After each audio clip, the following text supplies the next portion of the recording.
장 초반 200포인트가량 하락했던 다우지수가 미국 정부가 수입차 관세 도입을 최대 6개월 보류할 것이라는 소식에 상승 반전했습니다.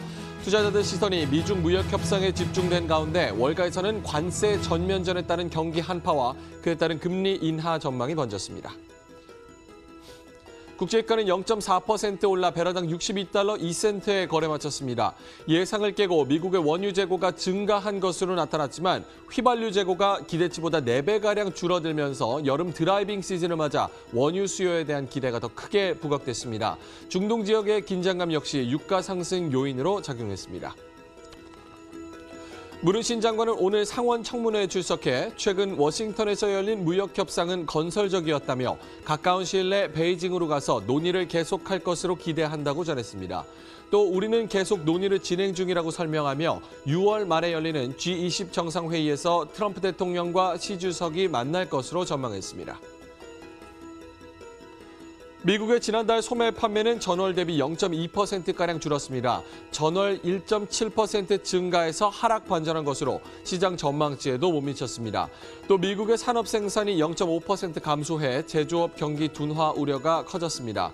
뉴욕 연방준비은행에 따르면 앞으로 1년 내 미국이 경기 침체에 들어갈 가능성은 27.5%로 2008년 금융위기 이후 10여 년 만에 가장 높게 나타났습니다.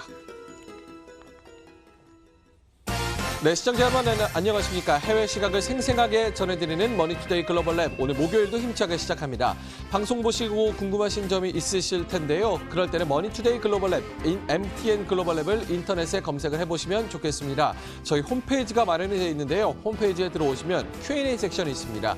개인적으로 궁금하신 부분은 Q&A 섹션에 남겨주시면 저희 연구원분들 그리고 전문가분들이 항시 답변을 드리고 있고요. 또 놓치신 부분은 다시 보기 컨텐츠를 이용해 보셔도 좋을 것 같습니다. 저희 홈페이지에 나와 있는 다시 보기 컨텐츠 그리고 인터넷에 올라가 있는 다시 보기 동영상을 클릭하셔서 투자 아이디어를 또 얻어 가시는 것도 좋은 방법이 될 것 같습니다. 자, 뉴욕 증시 오늘 마감 상황부터 좀 살펴보도록 하겠습니다. 결국에 상승권에서 거래를 마쳤는데요. 장 초반의 흐름은 좋지 않았습니다. 다우지수 같은 경우는 200포인트가량 하락했지만 결국 장 막판으로 갈수록 상승권으로 전환하는 모습이었습니다. 미국 정부가 이제 수입차에 대한 관세 도입을 최대 6개월까지 보류할 것으로 얘기가 나왔습니다. 이 소식에 상승 반전했는데요. 수입차는 이제 일본과 유럽이 걸려 있는데 이 얘기가 나오면서 무역 전쟁에 대한 전선을 하나 더 추가하는 대신에 6개월 동안 관세 도입을 보류할 것이다. 이런 얘기가 나오면서 유럽과 일본은 한숨 돌리는 모습이었고요. 미국도 무역 전쟁에 대한 중국과의 무역 전쟁에 대한 전선을 그대로 집중할 수 있게 그렇게 됐습니다. 이 투자자들이 이제 관세 전면전에 따른 경기 한파, 그에 따라서 금리 인하까지 나오지 않을까 이런 얘기가 전망이 나오고 있는 그런 상황입니다.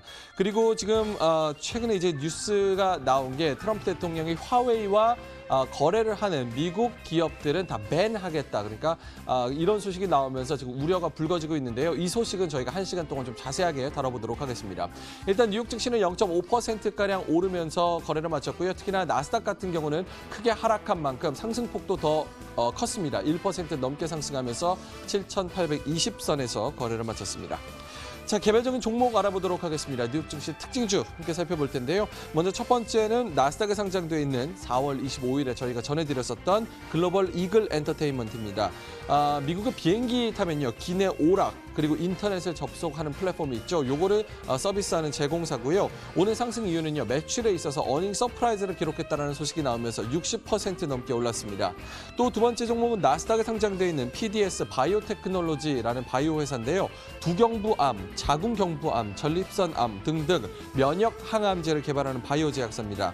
오늘 상승 이유가 있었는데요. 이 동사의 버사뮨이라는 플랫폼에 대한 새로운 작용 메커니즘이 종양학 저널에 실린다라는 소식에 41%가량 올랐습니다. 또 뉴욕 증권거래소에 상장되어 있는 종목 네비우스 메리타임 홀딩스도 27%가량 급등했는데요. 철광석, 석탄 같은 환적에 종사하는 해상 운송 물류 회사입니다. 오늘 상승 이유 역시나 어닝 서프라이즈 때문이었습니다. 27% 오르면서 4달러 9센트에 거래를 마쳤습니다. 자, 오늘 글로벌 시황 상황 어땠는지 전반적으로 살펴보도록 하겠습니다. 시황센터 연결합니다.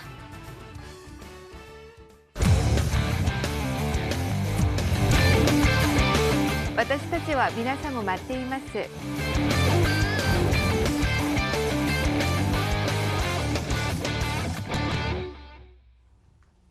네, 시황센터입니다. 월요일 급락 이후에 화요일, 수요일로 넘어오면서 이틀 연속 상승세가 미국과 유럽 주식시장에서 펼쳐졌습니다. 미중과 관련한 새로운 이슈가 나오진 않았지만 또 한 번 새로운 이슈가 나오면서 여기에 시장 반응이 급격하게 오늘 나왔다 이렇게 볼 수가 있겠는데요. IT주의 하락폭 월요일 날 컸었죠. 화요일, 수요일 연속적으로 IT주 중심으로 매수세가 몰리고 있는 상황이라는 점도 체크해 두시면 좋겠습니다. 좀 더 자세히 알아보죠. 먼저 미국으로 가겠습니다. 자, 미국 주식시장 먼저 종가 먼저 확인하도록 하겠습니다. 다우를 기준으로 봤을 때 115포인트가량 상승권에서 거래 마감이 되고요. S&P 500도 16포인트, 나스닥이 가장 상승폭이 컸는데요. 가장 깊이 내려갔던 만큼 그 올라오는 폭이 가장 강하다 이렇게 보시면 되겠습니다. 나스닥 지수가 3대 지수 가운데 가장 큰 폭 1.13% 오르는 모습이 오늘 펼쳐졌네요. 자, 그러나 상승권에 계속 머물렀던 것은 아닙니다. 장 초반만 하더라도 다우가 200포인트 가까이 하락하는 모습을 보였는데요. 중국의 경제 지표에 이어서 미국의 경제 지표가 부진하게 나오면서 경기 둔화에 대한 우려가 초반장에서 좀 커졌기 때문입니다. 여러 가지 경제 지표 가운데서도 4월 소매 판매가 나왔는데요. 3월에는 서프라이즈 수준으로 1.7%대까지 증가하는 모습을 보였는데 증가세를 이어갈 것이다 라는 시장 예상을 뒤엎고 0.2% 감소한 것으로 집계가 됐습니다. 아무래도 소비 관련한 지표에 특히 더 투자를 민감하기 때문에 이에 따른 우려가 깊었다 이렇게 초반에는 볼 수가 있겠고요. 하지만 다우가 다시 한번 상승권으로 올라가게 된 계기가 오늘 나왔습니다. 트럼프 행정부가 자동차 관세 최장 6개월간 연장할 것이다, 연기할 것이다, 그 적용 시기를 180일 정도 더 미룰 것이다. 이러한 언론 보도가 나오면서 투자 심리가 개선됐다. 이렇게 보시면 되겠는데요. 오늘 외신 헤드라인을 보면 이 뉴스가 가장 큰 호재로 언급이 되고 있습니다. 자동차주의 강세, 물론 이 뉴스에 가장 급격하게 나왔다는 점 보시고요. 미중과 관련해서는 오늘 새로운 이야기가 나오지는 않았습니다. 문우신 장관이 협상단이 곧 베이징으로 향할 것이라는 이야기를 하긴 했지만 구체적인 시기에 대해서는 언급을 꺼렸는데요. 그렇기 때문에 이 관련 뉴스에 대해서는 조금 더 기다리셔야 될 것 같습니다. 어찌됐든 자동차 관세 여기에 포커스가 맞춰지면서 오늘장 이틀 연속 올라오는 모습이 미국 시장에서 펼쳐졌다는 부분 이렇게 정리를 해드리겠습니다. 유럽으로 넘어가도록 하죠. 자, 유럽 증시 역시 장 초반에는 하락권에서 머무는 모습이었습니다. 이탈리아반 정정 불안 때문이었는데요. 내정 불안 계속 이어지고 있는 상황이고요. 여기에다가 이탈리아 부총리가 이탈리아를 위해서 EU가 제기한 원칙을 파기할 것이다. 이렇게 이야기를 하면서 전반적으로 이 혼란을 야기시켰습니다. 전반적으로 이탈리아발 우려, 그 재정위가 불러올 그 파급력에 시장 주목하는 모습이었는데요. 그러나 오래 가진 않았습니다. 미국 증시가 상승 흐름을 보이면서 특히 유럽은 자동차 이 시장에 민감할 수밖에 없는 현재 상황인데요. 트럼프 행정부가 자동차 수입산 이 관세 결정을 연기했다라는 소식이 나오면서 전반적인 투자 심리 역시 개선되는 모습 유럽 시장에도 마찬가지로 펼쳐졌습니다. 미국과 유럽 오늘 동일한 재료로 상승에 성공했다. 이렇게 정리해드릴 수가 있겠네요. 자, 어제 아시아 시장은 어떻게 움직임 나왔을까요? 계속 지지부진하던 일본 증시도 오랜만에 상승이었습니다. 0.58% 올랐고요. 중화권 주식시장 역시 상승 흐름을 연출했습니다. 언론 매체 보도에 따르면 외국인 자금이 다시 한번 플러스로 전환이 됐다. 순유입으로 찍혔다. 이렇게 이야기가 나오고 있는데요. 그 점 플러스 요소였고요. 특히 대형주에 대한 매수 공세가 상당히 강했습니다. 대형주로만 구성된 상하이 50가 같은 경우는 더 큰 상승폭 2% 넘게 올랐다는 점 일단 체크를 해보시고요. 그리고 어제 경제 지표가 이 안에서 나왔죠. 헤드라인 넘버는 일단 부진하게 나왔습니다.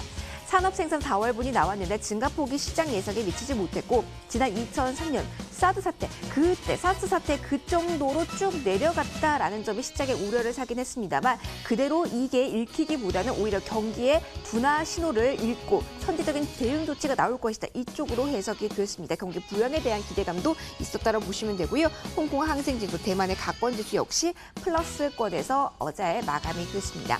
마지막으로 동남아시아 시장 보시죠. 싱가포르 글로벌 무역 환경의 그 변동성에 상당히 취약합니다. 따라서 IMF 쪽에서는 지난해보다 올해 성장률이 상당히 부진할 것이다라는 진단 내리기도 했는데요. 경기 부진에 대한 계속 우려를 안고 싱가포르 증시 계속해서 이번 주 부진합니다. 어제도 또 한 번 밀렸고요. 말레이시아, 베트남 증시는 나란히 유일하게 상승권에서 머무는 모습이었는데요.